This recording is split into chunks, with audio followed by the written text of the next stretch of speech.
Minalas talaga ako sa taong yon. Paulit-ulit ko itong sinasabi hanggang ngayon dahil ganoon talaga nagsimula ang lahat. Hello, ako si Ligaya, 31 taong gulang, at nagtapos ako sa kursong arkitektura dito sa bayan namin sa Lipa, Batangas. Kilala akong maayos sa lahat ng aspeto ng buhay, sa trabaho, sa plano, pati na rin sa mga damdamin. Mahilig akong kontrolin ang lahat, gusto kong alam kung saan ako nakatapak, kaya hindi ko inakala na ang isang simpleng bagay gaya ng pagbili ng sasakyan ay magdudulot ng gulo sa loob ko. Isang araw, pumasok ako sa car dealership dito sa bayan namin, bit-bit ang mga deadline sa trabaho, mga proyekto, at mga bayarin sa isip. Simple lang ang gusto ko noon, ayusin ang isang praktikal na problema. Pero doon, nakilala ko si Adrian. Napakamarespeto niya, masyadong maingat sa pakikipag-usap, yung tipong tumitingin sa mata habang nagsasalita. Inisip ko pa nga na baka bahagi lang siya ng training nila sa dealership, pero iba siya. Ipinaliwanag niya ang lahat ng kalmado, walang pagmamadali, walang labis-labis. Habang nagsasalita ako, tunay niyang pinakinggan. Ngayon ko lang naintindihan na doon nagsimula ang lahat. Umalis ako doon na may mga papel sa bag ko at kakaibang pakiramdam, hindi dahil sa pagnanasa o papuri, kundi dahil sa pakiramdam na nagamit, nakita. Hindi hinangaan, kundi nakita. Bumalik ako sa bahay na ang isip ay umiikot sa sasakyan, pero may kasamang ibang bagay na hindi ko maalis. Siguro ang simpleng paraan niya ng pakikipag-usap, siguro ang sobrang pag-iingat niya na hindi ako madaliin. Sinubukan kong baliwalain, palagi kong ginagawang ganoon ang maliliit na bagay. Ngunit 2 araw pagkatapos noon, tumunog ang cellphone ko. Hindi ko kilala ang numero. Sinagot ko. Sabi niya, nagkamali lang siya ng tawag at yung numero ay para sa iba. Humingi siya ng paumanhin at natawa ng bahagya. Dapat doon na ako nag-hang up, pero hindi. Nagpatuloy kami sa usapan, ilang minuto na para bang hindi lang ito basta pagkakamali. Nang matapos ang tawag, nakatitig ako sa screen ng telepono, tahimik, ilang minuto lang, tumunog ulit. Ngayon, diretsahan na ang sinabi niya, kailangan niyang maging tapat. Mula nung araw na yon sa dealership, hindi niya matanggal sa isip ang mukha ko. Maganda daw ako, pero hindi lang yon. May kakaibang bagay daw na kumikilos sa loob niya. Pabilis ang tibok ng puso ko at tinatanggihan ko man, naiinip ako sa sarili ko. Nang inanyayahan niya akong lumabas sa katapusan ng linggo, nagdalawang isip ako. Naalala ko ang agwat namin sa edad, ang mga posibleng panganib at ang sarili ko. Pero naisip ko rin ang kakaibang lungkot na matagal ko nang dala, tinanggap ko ang paanyaya, at nang matapos ang tawag, naramdaman ko, yung maliit na bagay na hindi ko pinansin, pumasok na ng malaki sa puso ko. Alam mo, ang Sabado ay dumating ng mabilis sa paraang hindi ko inaasahan. Buong araw, pinilit kong kumilos ng parang normal, pero sa loob ko, may kakaibang kirot at kaba na hindi ko maintindihan. Pinili ko ang damit ng maingat, hindi para magpa-impress o magpanggap, kundi para lang maramdaman kong ligtas ako sa sarili kong balat. Habang tinititigan ko ang sarili ko sa salamin, nagtanong ako, may saysay ba ito? Ako ba isang taong laging nakarasyonal ay binibigyan ko ng puwang ang isang pag-asang hindi ko pa nga alam kung anong pangalan. Pagdating ni Adrian sa takdang oras, napansin ko agad. Walang mga paunang text na nagmamadali, walang mga palusot. Simpleng ngiti lang niya nang pumasok siya sa sasakyan ko, yung ngiting hindi pilit na nagpapalapit ng loob. Habang kami naglalakbay, nag-usap kami tungkol sa mga magagaan na bagay, trabaho, araw-araw na gawain, mga simpleng pangarap. Minsan may bakanteng katahimikan na biglang bumabalot, pero sa halip na maging hindi komportable, parang nagiging bahagi ito ng pag-uusap. Sa restaurant napansin ko kung gaano siya kaobserbador. Hindi niya pinapansin ang katawan ko, kundi ang mga reaksyon ko. Sinusubaybayan niya ang pagbabago ng tono ng boses ko, pati na rin ang pagliko ng tingin ko. Sa isang sandali, natawa siya sa sinabi ko, parang mahalaga iyon sa kanya. Yung tawa niya, na tila ba isinasaad na may pinapahalagahan siya, ay bumalot sa akin ng kakaibang init. Hindi ako sanay na pakinggan ng ganoon, kaya unti-unting nabigo akong itago ang sarili ko. Habang nag-uusap kami, paulit-ulit na pumapasok sa isip ko ang agwat namin sa edad. Sinusubukan kong manatiling nakatapak sa katotohanan, alalahanin kung sino ako. Pero si Adrian, hindi siya katulad ng inaasahan ko. Hindi siya nakikipagkompetensya, hindi rin niya kailangang patunayan ang sarili. Siya lang ay siya. Simple, tahimik, ngunit may lalim na hindi ko inaasahan. Nang maramdaman kong hinawakan niya ang kamay ko ng sandali lang, para bang hindi niya namamalayan, pero ramdam ko iyon ng lubos. Habang nagsasalita siya tungkol sa mga simpleng plano niya sa buhay, naisip ko ang mga proyekto ko, ang bahay na pinagsikapan kong buuin ng mag-isa, at ang mga desisyong ginawa ko para hindi umasa sa iba. Para sa unang pagkakataon, hindi ako natakot na magbahagi ng espasyo. Sa halip, nadama ko ang kuryosidad. At ang kuryosidad na iyon ay nakakatakot dahil kapag lumago ito, nagiging pagnanasa. Nang ihatid niya ako sa bahay, hindi siya nagpilit na lumampas sa hangganan. Simple lang niyang sinabi na nagustuhan niya ang gabi at nais niya akong makita muli.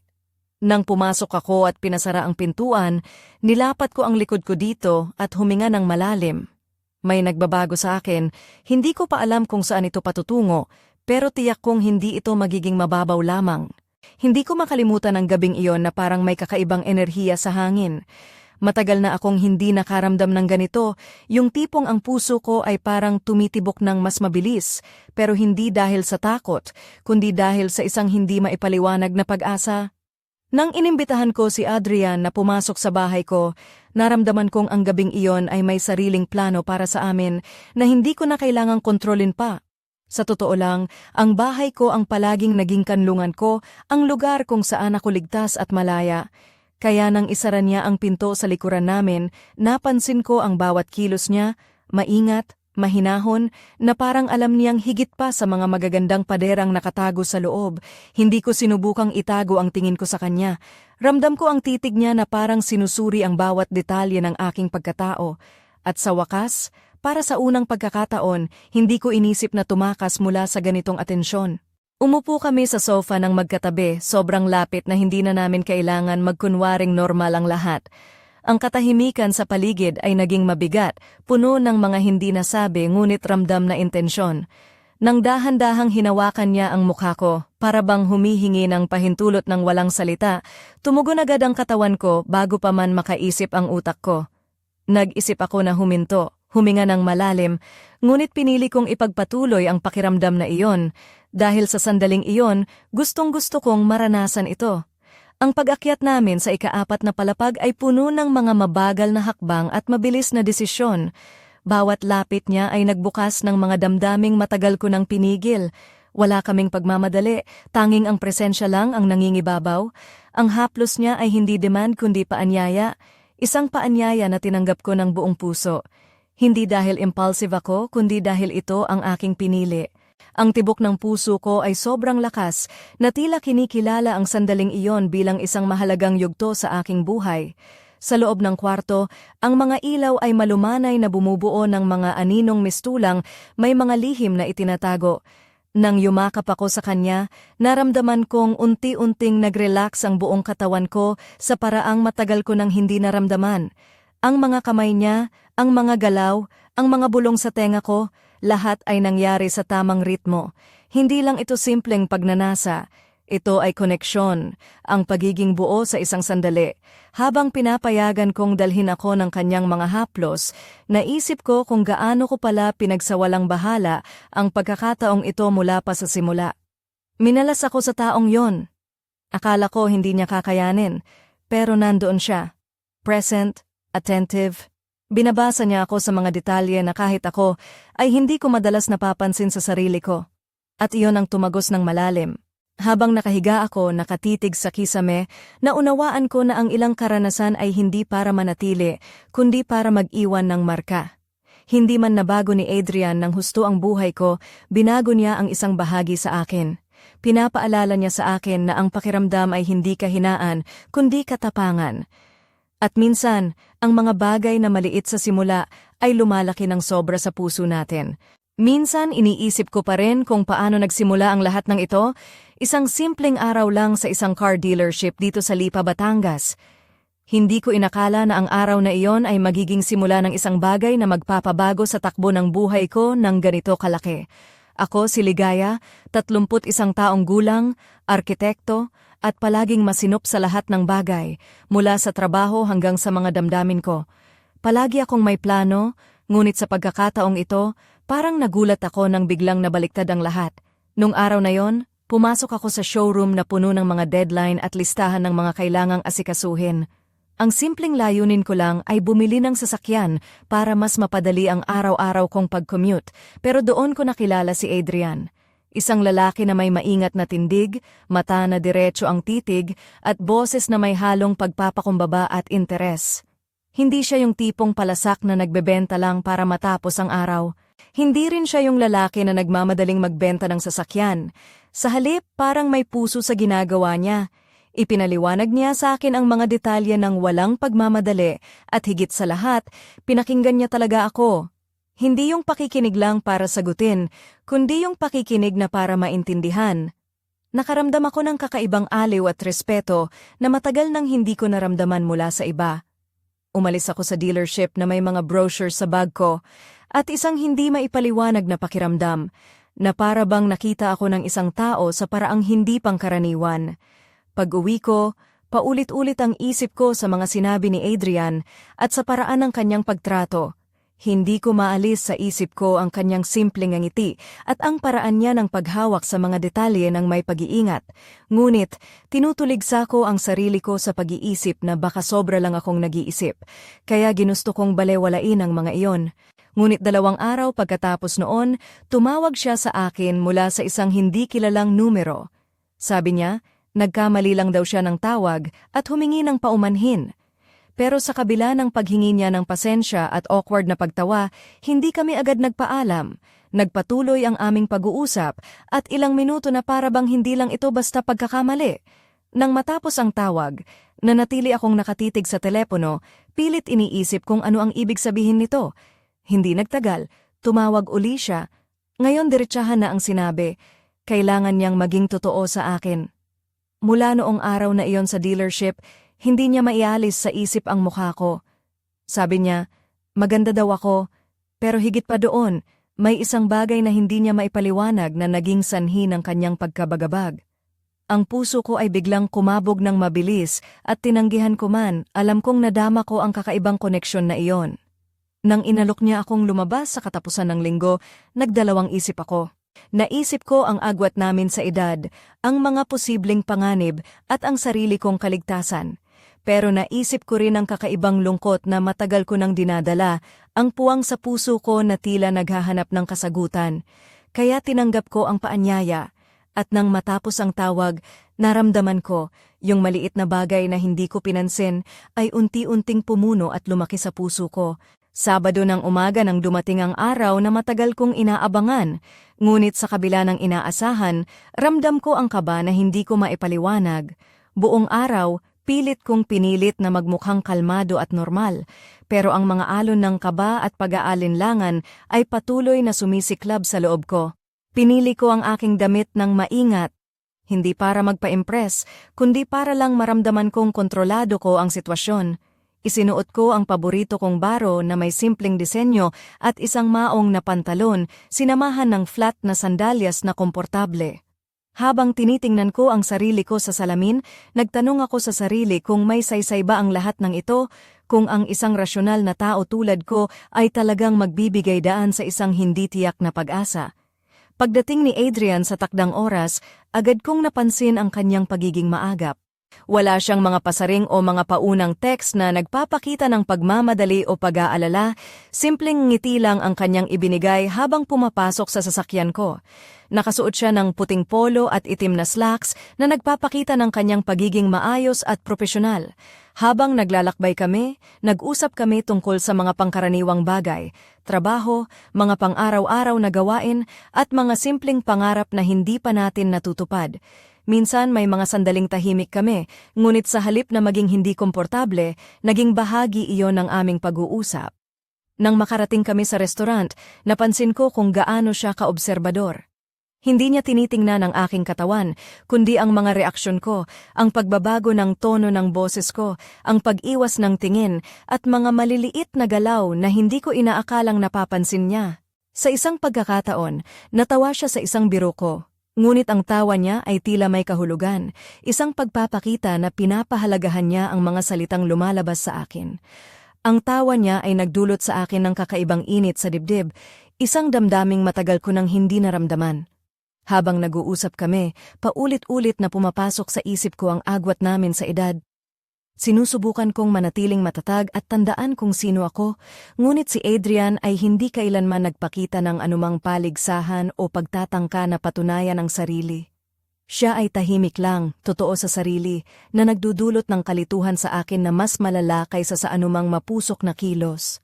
Nang dahan-dahan niyang hinawakan ang aking kamay, para bang hindi niya namamalayan, naramdaman ko ang init na sumalubong sa akin.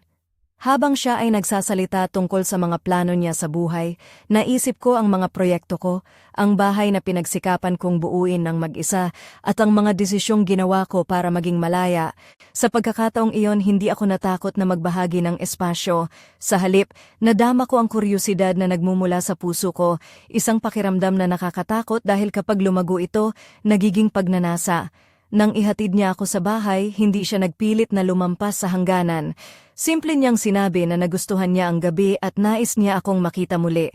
Nang pumasok ako at isinara ang pintuan, nilapat ko ang likod ko dito at huminga ng malalim. Alam kong may pagbabago na nagaganap sa akin, isang bagay na hindi ko pa lubos na nauunawaan, ngunit tiyak kong hindi ito magiging isang mababaw na karanasan lamang. Hindi ko pa rin maipaliwanag ang mga damdaming bumalot sa akin pagkatapos ng gabing iyon, parang isang bagyong dahan-dahang dumaan sa puso ko na nag-iwan ng kalat ng emosyon at tanong. Hindi ko inaasahan na ang simpleng pakikipagkita kay Adrian ay magiging ganito kahalaga, hindi lang dahil sa mga salita o mga haplos, kundi dahil sa lalim ng koneksyon na unti-unti naming nabubuo. Ang lahat ng nangyari ay ginawa akong maniwala na minsan, ang mga bagay na maliit sa simula ay lumalago at nagiging napakalaki sa ating puso. Habang pinapikit ko ang mga mata, naaalala ko ang bawat detalye, mula sa malumanay na tingin niya hanggang sa mga bulong na halos marinig mo lang kung tahimik ang paligid. Ang mga haplos niya ay hindi lang basta pisikal, kundi spiritual din, na nagdudulot ng isang uri ng kapayapaan na matagal ko nang hinahanap. Pero sa kabilang banda, hindi ko maiwasang magtanong sa sarili ko, paano kung nagkamali ako? Paano kung ito ay isang panandaliang pakiramdam lamang? Hindi madali ang magbukas ng puso, lalo na kung matagal mo nang ginawang kalasag ang pagiging maingat. Naalala ko pa ang mga sandali na gusto ko sanang huminto, huminga ng malalim, at balikan ang aking mga prinsipyo. Pero hindi ko ginawa iyon dahil sa isang dahilan. Gusto kong maramdaman ang totoo. Kahit na nangangahulugan ito ng paglabas sa aking comfort zone, hindi ko inakala na si Adrian, na parang pangkaraniwang tao lang sa unang tingin, ay may kakayahang baguhin ang paraan ng pagtingin ko sa sarili ko at sa mga bagay na mahalaga. Kung tutuusin, nakita ko siya bilang isang taong hindi nagmamadali, hindi nagpipilit, at hindi rin nag-aaway para sa pansin. Siya ay naroon lang, tahimik na sumusuporta at nakikinig. Sa kabila ng lahat ng ito, nananatili akong nagugulat sa lalim ng nararamdaman ko, isang damdamin na hindi ko inaasahan na lalago ng ganito kalaki. Habang iniisip ko ito, hindi ko maiwasang magtanong, paano ba talaga tinutugunan ang mga pagkakataong ito sa buhay? Dapat ba akong magtiwala sa aking puso o sundin ang aking mga takot? Ang gabing iyon ay nagturo sa akin ng isang mahalagang aral na ang pakiramdam ay hindi palaging isang kahinaan. Sa halip, ito ay isang uri ng lakas na nangangailangan ng tapang upang harapin. Napagtanto ko rin na minsan, ang mga bagay na tila maliit sa simula ay nagiging malaki at makapangyarihan sa puso ng tao at iyon ay isang bahagi ng pagiging tao na kailangang tanggapin. Ngunit sa kabila ng lahat, hindi ko pa rin alam kung saan ito patutungo at iyon ang pinakamalaking palaisipan sa akin ngayon. Hindi ko inaasahan na ang kwento namin ni Adrian ay magdadala sa akin sa isang labis na pagkabigla na hindi ko pa naranasan dati. Isang gabi, ilang linggo matapos ang aming mga unang pagkikita, tumanggap ako ng isang misteryosong mensahe mula sa isang numero na hindi ko kilala. Sa umpisa, inisip ko na baka ito ay isang pagkakamali lamang, ngunit nang basahin ko ang mga salitang iyon, parang bumagsak ang mundo ko. Isang lihim na matagal nang nakatago ang unti-unting lumabas sa liwanag, isang bagay na may kinalaman kay Adrian na hindi niya sinabi sa akin noon.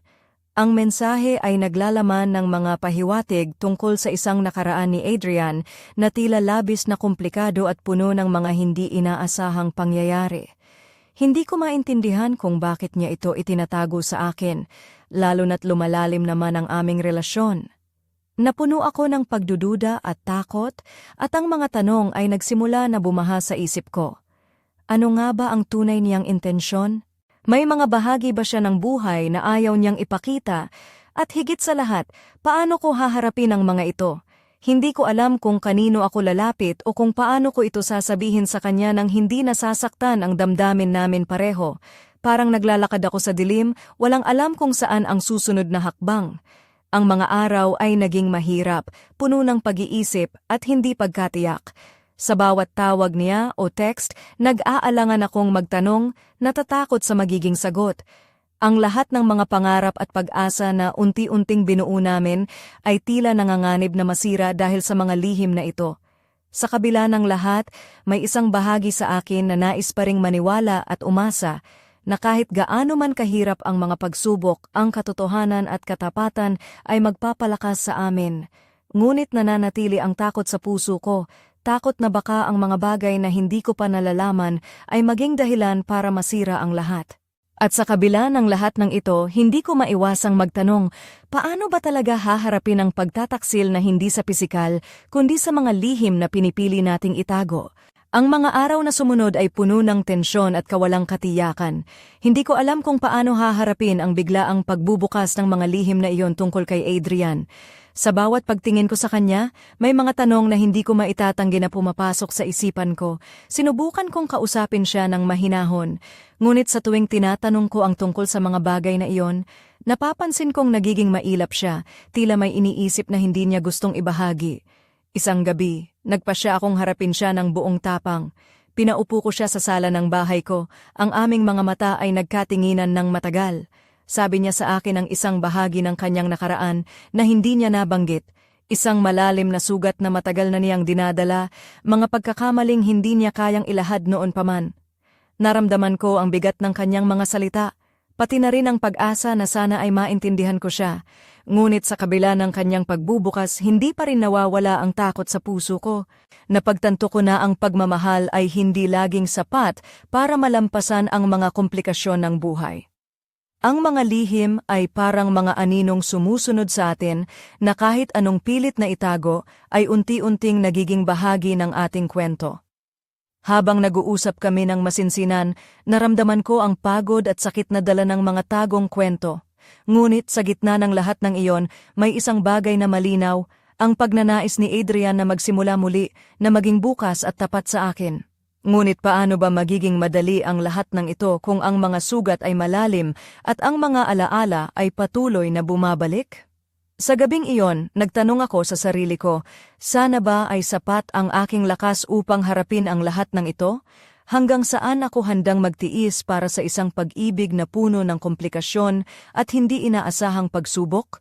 Ang sagot ay nanatiling lihim at ang kwento namin ay patuloy na umiikot sa pagitan ng pag-asa at kawalang katiyakan.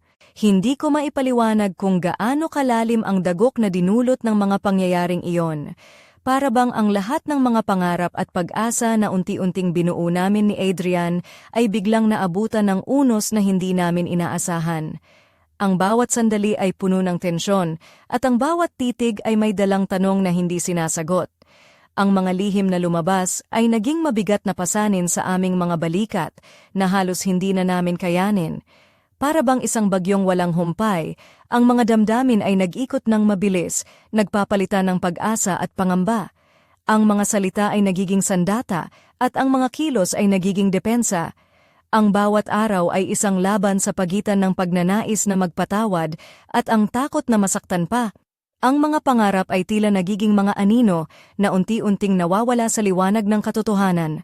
Ngunit sa kabila ng lahat ng ito, naramdaman ko ang isang kakaibang lakas na mula sa loob ko.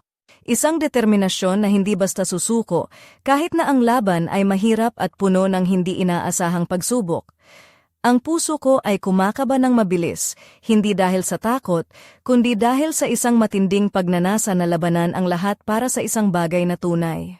Para sa akin, si Adrian ay hindi lang isang tao na nakilala ko sa isang simpleng araw sa dealership. Siya ay naging salamin ng mga damdaming matagal ko nang tinatago at ang mga pangyayaring ito ay naging hamon upang mas mapalalim ang aking pagkatao. Sa kabila ng lahat, naramdaman ko na ang kwento namin ay hindi pa tapos. Ito ay patuloy na umiikot sa gitna ng mga pagsubok, pag-asa at paglaban.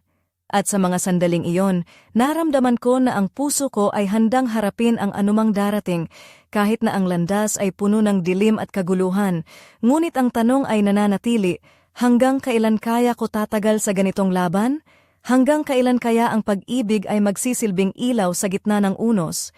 Habang papalapit ang gabi, ramdam ko ang bigat ng bawat sandaling nagdaan, ang mga lihim, ang mga tanong, at ang mga hindi inaasahang pangyayari na tila nagpapabigat sa aking dibdib. Sa kabila ng lahat, si Adrian ay naroon pa rin, tahimik ngunit matatag, na parang isang misteryo na naghihintay na mabuksan. Ang aming kwento ay parang isang pelikula na puno ng hindi inaasahang tagpo, mga eksenang magpapatigil sa bawat hininga at magpapausisa sa puso. Habang pinagmamasdan ko siya, naisip ko kung gaano kalalim ang aking pagnanasa at takot, magkahalong emosyon na hindi ko lubos na maintindihan. Ang bawat haplos niya ay tila apoy na nagpapaliyab sa loob ko, ngunit kasabay nito ang lamig ng kawalang katiyakan. Ang aming mga mata ay nagtagpo, puno ng mga salitang hindi nasabi, mga pangakong hindi pa napapatunayan. Sa sandaling iyon, naisip ko na ang kwento namin ay hindi lamang tungkol sa pag-ibig o pagkabigo, kundi tungkol sa pagtuklas sa sarili, sa tapang na harapin ang mga sugat, sa lakas na magpatawad, at sa pag-asa na magpatuloy kahit na ang landas ay malabo at puno ng panganib. Ngunit bago matapos ang gabing iyon, may isang lihim pa na hindi ko pa nahahayag, isang pangyayaring magpapabago sa lahat ng aking pagkakaintindi. Ang tanong ngayon ay nananatili. Ano nga ba ang susunod na hakbang? Paano ko haharapin ang mga bagong pagsubok na darating? At higit sa lahat, handa ba akong alamin ang buong katotohanan kahit na ito ay magbukas ng mga sugat na inaakala kong natapos na? Ang kwento namin ni Adrian ay patuloy na umiikot sa pagitan ng pag-ibig at lihim, ng pag-asa at takot. At sa bawat paghinga ko, alam kong hindi pa dito nagtatapos ang lahat. May mga pintuan pa na kailangang buksan, mga sagot na kailangang hanapin, at mga kwento na kailangang isalaysay. At sa likod ng dilim, may isang liwanag na nag-aanyaya sa akin na sumunod, isang lihim na naghihintay na matuklasan. Ano kaya ang nasa likod ng pintuang iyon?